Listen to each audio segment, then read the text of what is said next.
చేసుకొని మనము తిప్పికొట్టాల్సిన బాధ్యత మన అందరి మీద ఉన్నది. ఈరోజు జిల్లా పార్టీ అధ్యక్షులుగా మీ మీద ఉన్నది. ప్రభుత్వంగా మేము సంక్షేమాలు అమలు చేస్తున్నాం, అభివృద్ధి కార్యక్రమాలను చేపడుతున్నాం, విధానపరమైన నిర్ణయాలు తీసుకుందాం. 100 సంవత్సరాల నుంచి బీసీ కులగణన జరగలే.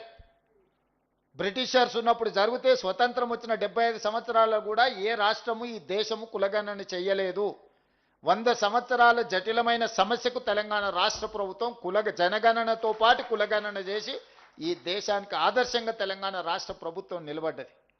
40 సంవత్సరాల నుంచి మాదిగ ఉపకులాల వర్గీకరణ మీద ఎన్నో పోరాటాలు జరిగి సుప్రీంకోర్టు ఆదేశాలు ఇచ్చిన అమలు జరగకపోతే ఏబిసిడి వర్గీకరణ మాదిగ ఉపకులాలలో అమలు చేసి తెలంగాణ రాష్ట్రం దేశానికి నెంబర్ 1గా నిలబడ్డది.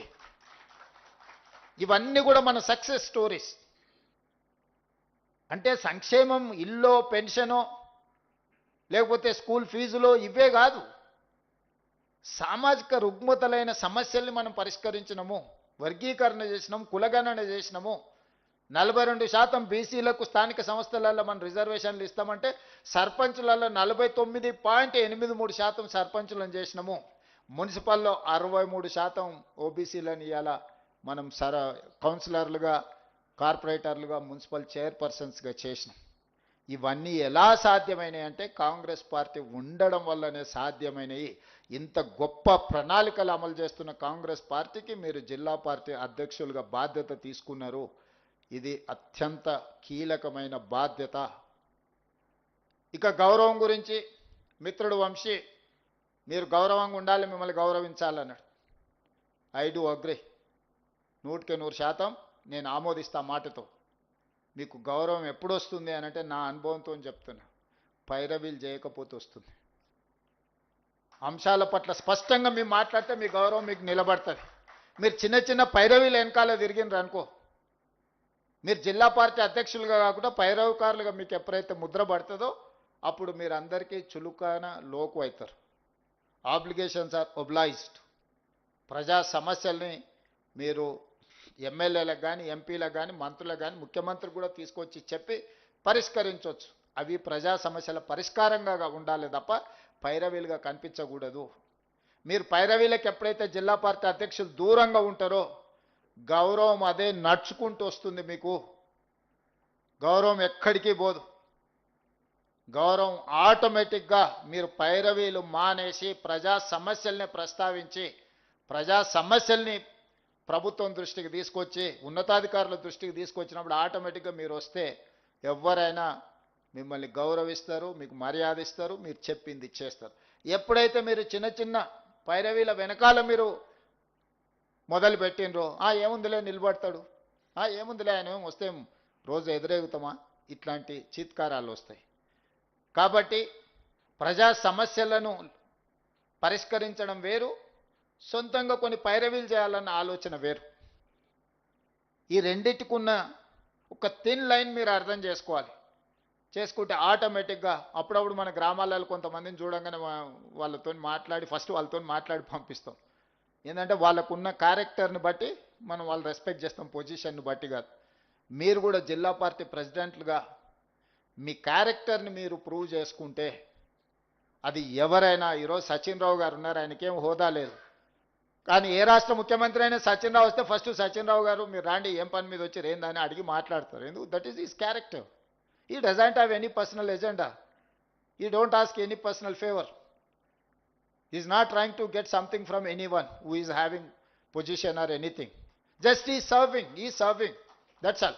If you people also you are going to serve for poor people or party, definitely you will get that respect. I am assuring you. నేను 20 ఏళ్ళు 2006లో నేను మొట్టమొదటిసారి జడ్పీటీసీ అయినా, 2007లో ఎమ్మెల్సీ అయినా, 2009లో ఎమ్మెల్యే అయినా, 2014లో ఎమ్మెల్యే అయినా. ప్రతి జూన్లో 2006 జూన్ నేను జడ్పీటీసీ, 2007 జూన్ నేను ఎమ్మెల్సీ, 2009 జూన్ నేను ఎమ్మెల్యే, 2014 జూన్ నేను రెండోసారి ఎమ్మెల్యే, 2019 జూన్ నేను ఎంపీ, 2021 జూన్లో నేను పిసిసి ప్రెసిడెంట్ను, 2023 డిసెంబర్లో నేను ముఖ్యమంత్రిని. సరిగ్గా 16 సంవత్సరాలలో ఒక జిల్లా పరిషత్ మెంబర్ నుంచి ముఖ్యమంత్రి వరకు అవకాశం వచ్చింది, అది కాంగ్రెస్ పార్టీ ద్వారా. నేను ఎప్పుడైనా ప్రజా సమస్యల మీద అందరితో కొట్లాను. ఏ రోజు కూడా శ్రీధర్ బాబు గారు అప్పుడు ఇప్పుడు మంత్రి, వారిని అడుగుని, వారు నాకు మంచి మిత్రుడు. ఏ రోజన్నా చిన్న పని అయినా, రాజశేఖర రెడ్డి గారికి నేనంటే బాగా ఇష్టం. నేను కనిపిస్తే వాటి హీరో అని కొట్టి మాట్లాడటం నేను ఎమ్మెల్సీగా ఉన్నప్పుడు. ఏ రోజు కూడా వారితో నాకున్న ఇంటిమసిలా ఏ రోజు పర్సనల్ ఫేవర్ అడగలే. నా కౌన్సిల్ స్పీచెస్ తీసుకోండి, ఎందుకంటే వారు అప్పుడు నేను బడ్జెట్లో లాస్ట్ బడ్జెట్, ఫస్ట్ బడ్జెట్ వారు రెండోసారి ప్రభుత్వం వచ్చినాక నేను మాట్లాడింది ఉంటుంది. యూట్యూబ్లో మీకు ఎక్కడన్నా ఉండొచ్చు, చూడండి. రాజశేఖర రెడ్డి గారు ముఖ్యమంత్రిగా లేచి ఎంత గౌరవంగా రిప్లై చేసిండ్రు. అంటే ఏ రోజు కూడా మేము పైరవీల వెనకాల పరిగెత్తలేదు, సమస్యలను లేవనెత్తినము, కొట్లాడినాం కాబట్టి అవకాశం వచ్చింది. మీకు కూడా జిల్లా పార్టీ అధ్యక్షులుగా ఒక మంచి బ్రహ్మాండమైన అవకాశం వచ్చింది. ఈరోజు ప్రభుత్వం ఉన్నది, పార్టీ ఉన్నది తెలంగాణలో బలంగా. ఆంధ్రప్రదేశ్ జిల్లా అధ్యక్షుల్ని, ఆ రాష్ట్ర పార్టీ అధ్యక్షురాలని స్ఫూర్తిగా తీసుకోండి. అక్కడ వాళ్ళు పడుతున్న కష్టాలకు ఇక్కడ మీకున్న కంఫర్ట్కు ఉన్న తేడాన్ని మీరు గమనించండి. అందుకే ఈరోజు పరిపాలన పరంగా రెండు రాష్ట్రాలుగా విడిపోయిన మన ఆలోచనలు, పార్టీని రెండు రాష్ట్రాలలో మనం అభివృద్ధి చేసుకోవాల్సిన అవసరం ఉన్నది. ఆంధ్రప్రదేశ్లో కాంగ్రెస్ పార్టీ బలపడితే మనకు ప్రయోజనము, మనం బలంగా ఉంటే వాళ్లకు ప్రయోజనము. ఈ రెండు రాష్ట్రాలు కలిసి ఎదగాలి, కలిసి అభివృద్ధి జరగాలి. ఈ రెండు రాష్ట్రాలు దేశానికి ఆదర్శంగా నిలబడే విధంగా మనం వ్యవహరించాలి. రెండు రాష్ట్రాల జిల్లా